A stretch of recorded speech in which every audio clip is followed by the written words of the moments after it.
Con el tema de ser instructor y demás, comenta cómo es esa experiencia. ¿Viene a raíz de que tienes que tener una experiencia en particular o en el momento en el que ya te sacas el cursillo ya eres capaz? Bueno, es que además se llama como cursillo, como si fuese algo nimio, chiquitito, pero en realidad, claro, es que han sido 4 años dedicados a ellos. Bueno, yo como instructor he sido instructor muy poco tiempo, ¿vale? Porque no había trabajo en las compañías aéreas en el COVID. Pero sí, es un curso, tú lo haces después de la carrera y te permite dar instrucción la más básica, que es la de la avioneta. Luego ya si quieres dar una instrucción más avanzada, tienes unos requisitos más...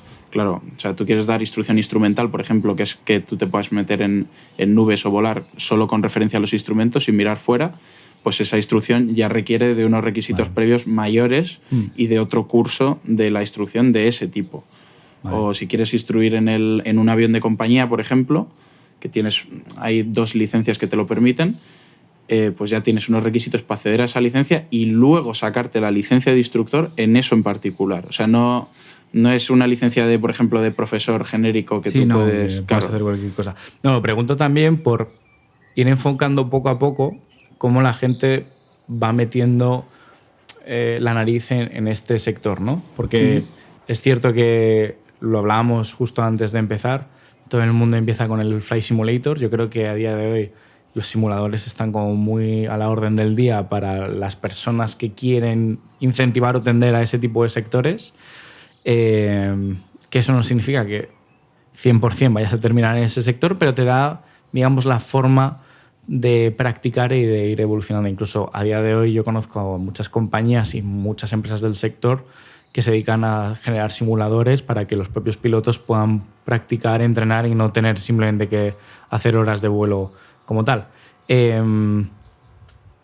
¿Cuál es el camino que seguiste tú en este sentido? ¿Tienes esas horas de simulador? A partir de ahí, igual que un instructor se supone que te da una serie de un número de clases orientadas en un tema en específico. En tu caso, sucedió de ese modo cuando eras alumno. ¿Pasó de que tú tomaste primero una serie de clases en particular o entraste al montante grande, en plan a lo grande, ahí en medio, con todo? Bueno, en mi caso particular, yo llevaba jugando al Flight Simulator un montón de años. Cuando ya entré a la escuela de pilotos, el Flight Simulator es un juego, al fin y al cabo, entonces tiene las cosas buenas y malas. Se intenta asemejar todo lo que puede a volar un avión de verdad, y sí es cierto que hay mucha información disponible ahora, aeronáutica, entonces tú puedes coger muy buen nivel a raíz de un simulador. Dicho esto, tú necesitas esa parte regulatoria, o sea, de jugar al simulador en tu casa a coger el avión de verdad, está la ley, digamos. Entonces ahí ya, cuando tú quieres acceder a esto, que es la parte más hermética, porque como tú bien dices, cuesta una pasta. Entonces, cuando tú ya consigues acceder a esto, te das cuenta de que todo esto es una formación súper reglada que tiene X lecciones y sea tu pasado el que sea, las vas a tener que pasar. Entonces, muchas de ellas, como fue en mi caso al principio, pues se te hacen muy sencillas cuando te explican el altímetro, la velocidad, algunos sistemas básicos del avión, pues ahí tú pasas muy bien. Todo eso se va acomplejando a medida que avanzan las lecciones, ¿no? Pero son unas lecciones prácticamente herméticas, son muy regladas, tienen que darse y se documenta que se han dado, que se han reglado, con fecha, con nombre del instructor, con licencia del instructor, o sea, todo para que tú, cuando hayas completado todas esas lecciones, tanto teóricas como de vuelo, se le presentan al ente regulador. En el caso de España es AESA, que es la Agencia Estatal de Seguridad Aérea, y ellos te habilitan para que tú te presentes al examen, tanto al teórico como al práctico. El teórico son, según la licencia que te saques, la comercial, por ejemplo, son 14 asignaturas, pues te examinas de las 14, cuando has acreditado los requisitos y haber dado las horas de teóricas correspondientes, y la práctica lo mismo, pasas por las lecciones y cuando has acreditado que ya has hecho todas esas lecciones, te presentas al examen con un examinador. Es como una escuela normal en ese sentido, ¿no? O sea, tú vas haciendo exámenes, como lo mismo que hacías en el instituto, y eso ya va contando para el organismo regulador en ese sentido, ¿no? No es que tengas que presentarte como una oposición en una fecha, un momento en concreto, en un examen, para poder tener la licencia en ese sentido. Depende. O sea, sí hay escuelas que te hacen exámenes internos, pero todo depende del programa que tú hagas. O sea, hasta donde yo sé, tienes que hacer un examen interno, al menos, que suele ser de toda la asignatura, pero luego, pues, por ejemplo, en mi escuela era universitario también, había créditos, entonces había exámenes parciales, finales, Justo eso todo. es. Y eso convalidaba como el otro.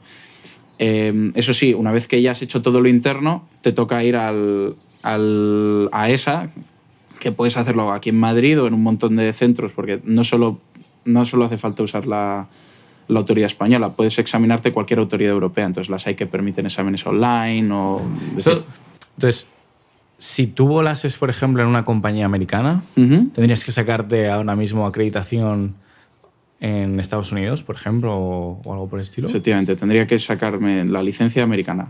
Puedo convertir la europea a la americana, pero todo eso es lo de siempre: dinero, tiempo y aparte de luego para trabajar en Estados Unidos, ¿no? La green card y todos estos asuntos ya más allá. Sí. A ver, esto lo hablaremos un poco más adelante en el podcast, pero todo el mundo siempre piensa en Emirates, que a día de hoy es una de las compañías como más valoradas en ese sentido a la hora de volar. También Qatar Airlines tiene muy buena valoración, ya no solo por el mundo de pilotos, sino azafatas, por el tema de los sueldos que tienen, etc. Y esos países en particular también te tocaría lo mismo, ¿no? Al ser un país que está fuera de una entidad reguladora europea, tendrías que realizar una conversión en particular para poder aplicar a este tipo de compañías, ¿no? Efectivamente, sí. Es verdad que es más sencillo ir de Europa para allá que para Estados Unidos, por ejemplo. Sí. Normalmente tú con los propios cursos de la compañía ya vas haciendo los chequeos necesarios para ya tener la licencia de allí. Te dan el papel de allí y ya está. Vale, perfecto. En el caso del Golfo. Sí. Con el tema de cuando tú piensas en la formación, tú piensas que tienes que realizar prácticas, ¿no? Claro, cuando piensas también que lo has hecho en una escuela, que no es una escuela privada, sin más, es una público-privada, quizás el número de alumnos que sois no sois muy grande, no será una clase de 200 como he tenido yo en la universidad, pero sí seguramente seréis, yo qué sé, 10, 20 en ese sentido. ¿Cómo se hacen las prácticas? ¿Hacen 1 a 1 o esto es como cuando haces el examen de coche que vais 3 en el coche y vais rotando y cada uno va aprendiendo los errores que comete el otro?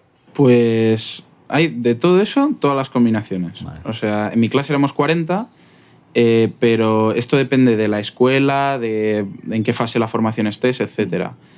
Normalmente, por lo general, las clases de vuelo, que eran nuestras prácticas, pueden ser con instructor o solo.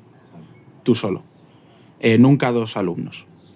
Y, pues, por ejemplo, en mi escuela todos los aviones tenían más de 2 plazas. Entonces, sí que lo habitual era que en las clases con instructor fuéramos 3. El que va volando, el instructor y lo que llamamos el paquete, que es el que va mirando. Y lo que hacíamos era aterrizar a la hora y media de vuelo más o menos y no íbamos ni al parking. Volvíamos a la cabecera de la pista, nos cambiábamos de asiento, el de detrás por el de delante, y volvíamos a hacer la misma lección.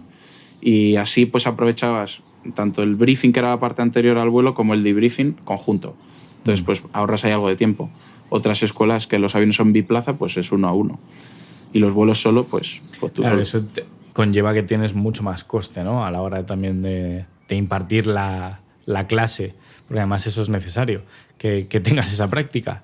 Si no la efectúas tú como tal, pues te quedas descolgado y además, claro, como son individuales, pues requieren mucho más tiempo, ¿no? Entonces, es como el término intermedio de decir cómo se gestiona todo eso, porque la práctica no es como prácticas de camión que a lo mejor sí pueden ir, pues eso, 3, 4 tíos dentro del camión y van haciendo rotaciones, ¿no? Aquí en medio, pues es un poquito más disminuido, porque además vas con una Cessna, supongo, no tienes la posibilidad de que llevar mucha carga, o sea, no te puedes montar 3 o 4 tíos ahí como si nada, y la dinámica de las lecciones, ¿no? También en ese aspecto. Claro, o sea, las clases al final son 1 a 1. Aunque haya alguien detrás, el detrás como mucho va a aportar una pregunta, va a aprender de los errores del tío de delante. Otro, pero ya está. Pero ya está. O sea, y más que por la carga, es simplemente porque al final la clase es 1 a 1 y es un avión. Tú si Una lección va a durar hora y media, más o menos, ¿vale? O sea, de ahí para abajo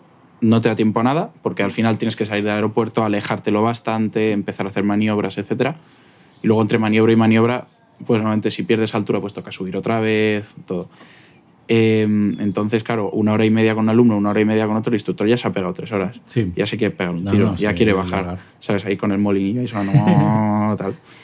Entonces, eso es el limitante, más bien. Y de hecho hay una regulación, como la de los camioneros, de hecho, que nos obliga a en función de las horas y de qué trabajo hagamos, tenemos un máximo. En el caso de estar, por ejemplo, haciendo maniobras, era máximo 3 horas y luego tenías que descansar 1 hora sí o sí. Entonces no da para mucho. Y esa hora, al fin y al cabo, el instructor la necesita para descansar. Porque aunque se aproveche para hacer papeles, para hacer un debriefing, etcétera, tú no puedes casi encadenar uno tras otro con 1 hora de parada. Pues además también dependes del tiempo, como bien has dicho, entonces en función de, pues hay unas situaciones u otras, ¿no? De decir, joder, es que no he podido dar la clase porque me está haciendo mal tiempo y no podemos probar lo que queríamos probar en esta clase en particular. ¿Has llegado a tener clases con malas condiciones meteorológicas? Sí, ayer. ayer mismo fui con un compañero del aeroclub y íbamos a ir a un aeródromo que está aquí en Guadalajara, Robledo Hernando, y hacía un viento que te morías y es una pista muy estrecha y dijimos, no, deja.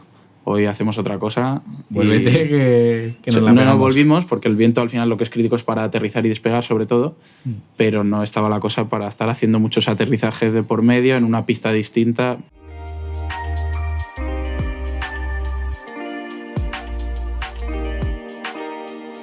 ¿Lo tenemos, tío? Lo tenemos.